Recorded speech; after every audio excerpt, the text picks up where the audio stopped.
ಬೆಂಗಳೂರು ನಗರ ಜಿಲ್ಲಾಧಿಕಾರಿ ಜಿ ಜಗದೀಶ್ ಅವರು ಪಾಲುದಾರರೊಂದಿಗೆ ಸಮಾಲೋಚನೆ ನಡೆಸದೆ ಆಟೋ ರಿಕ್ಷಾ ಮೀಟರ್ ದರಗಳನ್ನು ಪರಿಷ್ಕರಿಸುವ ಏಕಪಕ್ಷೀಯ ನಿರ್ಧಾರವನ್ನು ಆಟೋ ರಿಕ್ಷಾ ಚಾಲಕರ ಒಕ್ಕೂಟ ವಿರೋಧ ಮಾಡಿದೆ. ಸೋಮವಾರ ಹೊರಡಿಸಲಾದಂತಹ ದರ ಪರಿಷ್ಕರಣಾ ಆದೇಶವನ್ನು ಒಕ್ಕೂಟ ಅವೈಜ್ಞಾನಿಕ ಎಂದು ಟೀಕೆ ಮಾಡಿದೆ. 2023ರಿಂದ ದರ ಪರಿಷ್ಕರಣೆಗೆ ಒತ್ತಾಯ ಮಾಡಲಾಗುತ್ತಿದೆ ಎಂದು ಎಆರ್ಡಿಯು ಹೇಳಿದೆ. ಹಿಂದಿನ ಜಿಲ್ಲಾಧಿಕಾರಿಗಳು ಆಟೋ ರಿಕ್ಷಾ ಸಂಸ್ಥೆಗಳೊಂದಿಗೆ ಸಭೆಗಳನ್ನು ನಡೆಸಿದ್ರು. ಆದರೆ ಈಗ ಯಾವುದೇ ಮಾತುಕತೆ ಚರ್ಚೆ ನಡೆಸದೆ ದರ ಏರಿಕೆ ನಿರ್ಧಾರವನ್ನು ತೆಗೆದುಕೊಳ್ಳಲಾಗಿದೆ ಎಂದು ಅವರು ಆರೋಪವನ್ನು ಮಾಡಿದ್ದಾರೆ.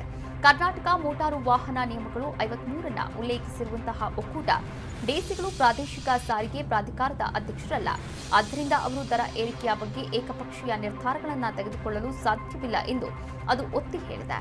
ಇನ್ನು ಬೆಂಗಳೂರಿನೊಳಗೆ ಆಟೋ ಪರ್ಮಿಟ್ಗಳನ್ನು ನೀಡುವ ಅಥವಾ ರದ್ದುಗೊಳಿಸುವಂತಹ ಅಧಿಕಾರ ಡಿಸಿಗಳಿಗೆ ಇಲ್ಲ ಎಂದು ಕೂಡ ತಿಳಿಸಲಾಗಿದೆ.